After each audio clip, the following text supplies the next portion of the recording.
Hello there, and welcome to Casual Fridays, the podcast where weekly themes are discussed through personal experiences, anecdotes, and storytelling. I am your host, Dada, and this podcast is part of my I Read Aloud channel on YouTube, where I read fairy tales, short stories, children's stories, poetry, excerpts, letters, so if you like such content, make sure to subscribe. You'll find me on YouTube in the search box under at I Read Aloud. Of course, I'm also on Instagram, TikTok, and X. And I also want you to know that this podcast airs every Friday on the following platforms: YouTube, Apple Podcasts, Amazon Music, Google Podcasts, iHeartRadio, Samsung Podcasts, Podcast Index, Listen Notes, RSS, and Spotify. Today's episode is titled Perfectly Imperfect. Close your eyes and think of your ideal person in life. Now, recognize that they are not perfect and do, in fact, have several imperfections. Maybe these cannot be seen by the naked eye, but they are there. No one is perfect. And the beauty of it all is we are all perfectly imperfect. I am splitting this episode into two main parts. The first part will concentrate on physical imperfections, and the second part will focus on mental imperfections. And in this second part, I'll also go into two subparts: mental disabilities and psychological traumas. Now, physical imperfections can range from very, very small things, such as having a few extra pounds, such as maybe having a light hair on your head, such as, I don't know, a small scar here and there.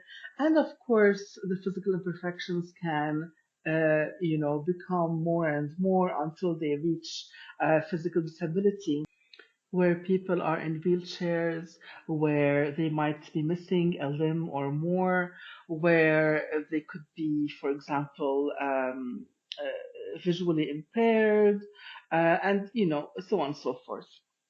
Now, usually in society, physical imperfections are not taken too kindly, and in fact, in history and throughout history, you can look this up. Many societies have culled babies who are born with some imperfections, leaving them to die and not accepting any kind of physical imperfection in certain communities. And of course, this is something that we find not acceptable in our culture today. Yeah, at the same time, I am sure that people who have physical disabilities have a hard time in many, many countries going around. There aren't that many facilities that help people with disabilities to move around, to be able to be free to roam and to enjoy their time as a person who is not physically challenged or has a disability. And of course, in many societies, advanced societies, this is something that has been worked on in a lot of industries. But we are all aware that this is something that is still lacking in today's world, even in uh, very advanced countries. And we need to do much more to help people who are physically impaired uh, to enjoy their life naturally and normally like any person who does not have any physical incapacity. And I will tell you just personal experience. I have extra weight, as you can see, it's very obvious, and I can tell you that every time I need to go to a theater, I face the problem of not fitting in the theater chairs, and I have to ask for an extra chair to be brought in. And sometimes I make the request beforehand so that I won't bother people during the show or right before the show. When I go to restaurants, I have to make sure that the chair is sturdy enough to seat me and to fit me. And every time I usually order like a change of chairs, when I get to the restaurant, and people are usually very nice about it. And I'm not embarrassed at all about it. Don't worry, don't think that there's something that embarrasses me. Maybe it did when I was in my 20s, but now that I'm a middle-aged woman, I don't care. I just want to be comfortable. So, like, just finding a chair that fits someone who has extra weight is a problem in public spaces. So I cannot imagine, how people with physical disabilities are able to manage if they want to go out. But my point is not to lecture. My point is to inspire you uh, with the idea that no matter what imperfections you may have, you are still a perfect human being. And I'm going to take the example, an extreme example of Nicholas James Vujicic, who is a motivational speaker. He was born with tetraamelia syndrome, a disorder characterized by the absence of legs and arms. And so he's about 40 years old now, and he has lived a full life. He is a painter, a swimmer, a skydiver, as well as a motivational speaker. He is married. He's a father of two boys and twin daughters. So if you think that a disability could stop you from living life to the fullest, you are so mistaken. If you think that a disability could stop you from being loved, you are so mistaken.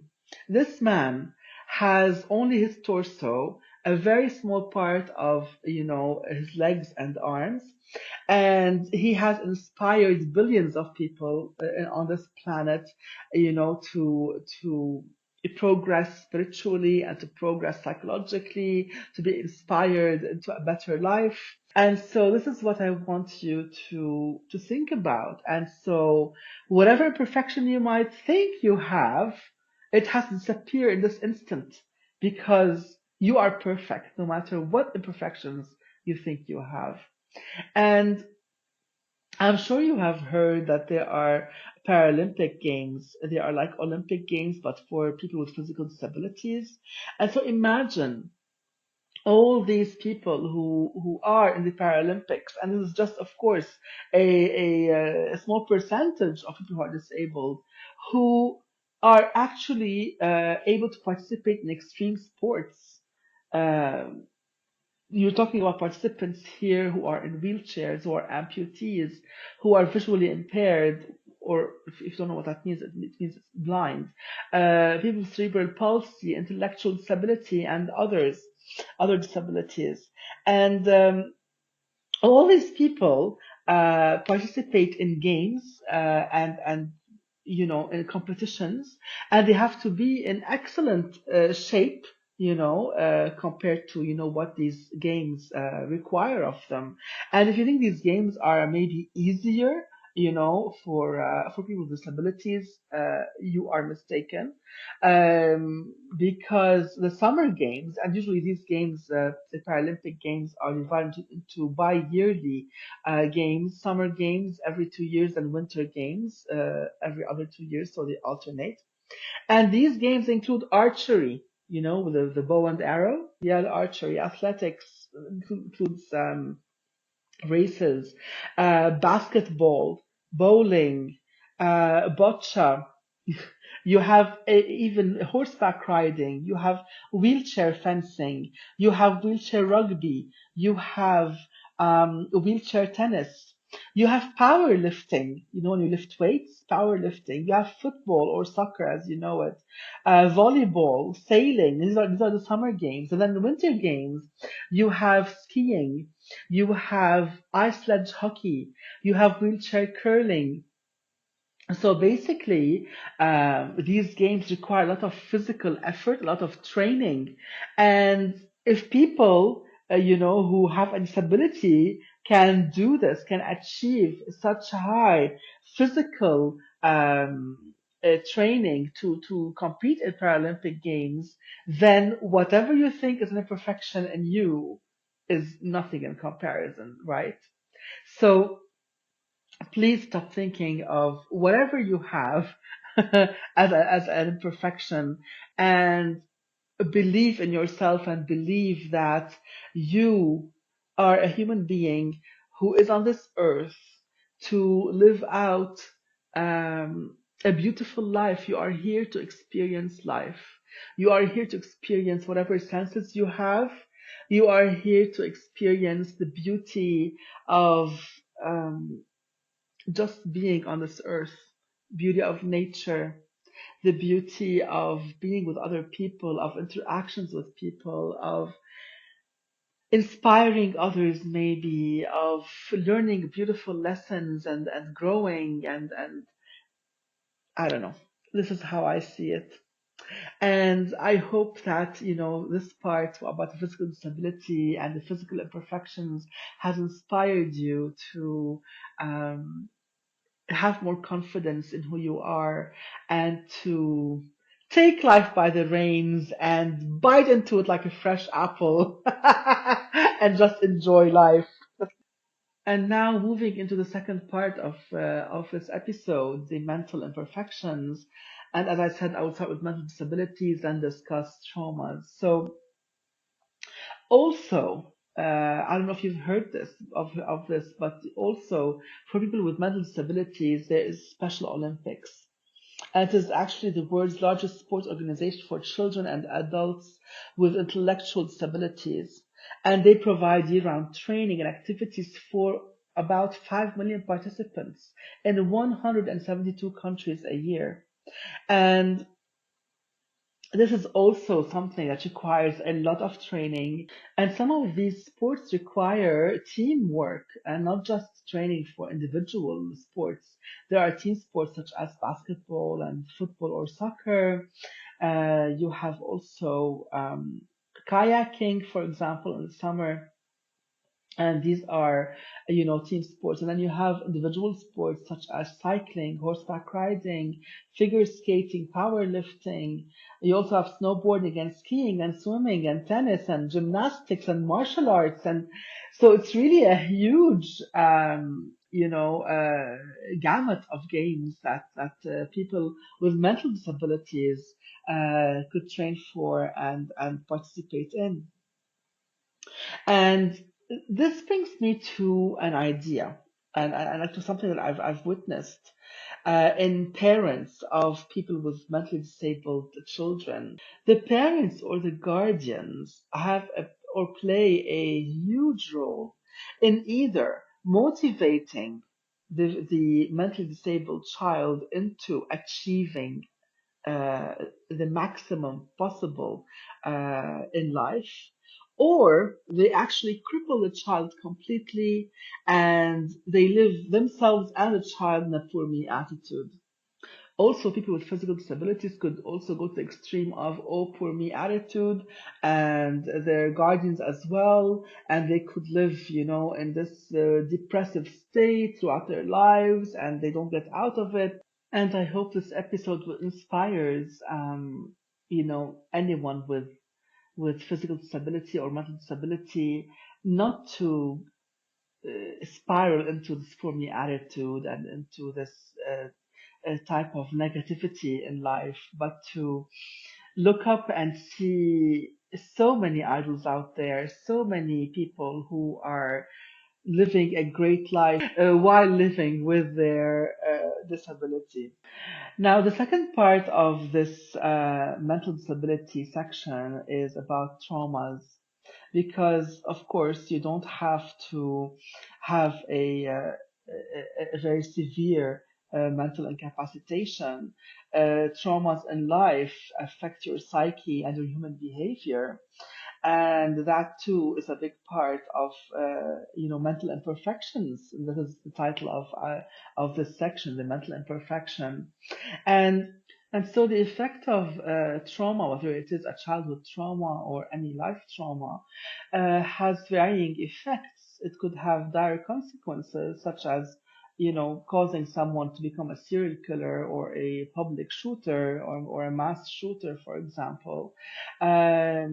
And it could also have like negative effects on society in other cases, where society is hurt by certain actions such as theft or drug cartels or sex trafficking.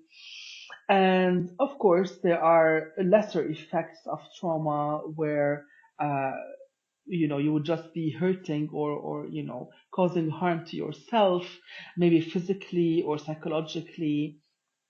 You could even sabotage your relationships or sabotage your chance at a better life. And all these traumas, of course, if they go undetected and untreated and unhealed, they will cause, a gamut of pain for the human being on different levels. And so the idea is here that I want to make is that when you are aware of your traumas and you acknowledge them and you do heal yourself and you do treat yourself, of course, you tend to live a much more positive life. But again, because the point of this episode is to inspire you into the belief, if you want, or into the confidence that any impairment, even mental impairment, is something that is uh, in every human being, and it makes you imperfect, but you still are perfect despite it. And the idea is that, we think sometimes that our traumas could stop us from living a normal life, could stop us from receiving love from people, but that is so not true. And again, you have to have the confidence and the belief that you are perfect in your imperfections, and no one else is perfect. And so, what I'm trying to say is that even though you have mental imperfections, no matter what they are, whether they are as extreme as a disability, a mental disability, or something that is much more easily treatable, such as a childhood trauma, um, you are still a perfect being. And I don't know if you are aware of this book called The Rosie Project. The Rosie Project, and it actually has two sequels, The Rosie Effect and The Rosie Result, are three books written by Graeme Simsion. I don't know if I spelled his name right. I hope I did. And basically, it discusses a story, or it's a story of a man who's on the spectrum of autism, and how he falls in love with a woman called Rosie, who is not on the spectrum, and how the relationship develops. Eventually, they get married and they have a child together. And so each of the books deals with a different challenge. And this is a beautiful book if you want to get inspired, about how even though you could have a mental disability, you could still lead a fulfilling life. And as for our childhood traumas and our life traumas, um, as long as we are aware of them and we are willing to treat them and to work on them and to heal from them and to overcome the fears that result from them. The problem with traumas is that they result in lots of fear, and your fears, resulting from this trauma, keep you from living your life to the fullest. So if you are able to overcome this fear resulting from the trauma and change your mindset around it, then of course, you can lead a much more fulfilling life. And just remember, you are always loved. You always have people whom you meet who will care for you, who will love you. You are never alone. You just have to look around you and see these people, because sometimes we are blind to them, we don't notice them, or we shy away from them, or we like block them. So this is usually the most basic human fear, is not to be loved. And so I hope that this episode has inspired you um, into the thought that no matter what imperfection you have, you are perfectly imperfect. And this brings me to the end of today's episode. Next week's topic shall be on slowing down, and I hope you will tune in then. For now, I wish you a lovely weekend, and I send you all my love. Till next Friday.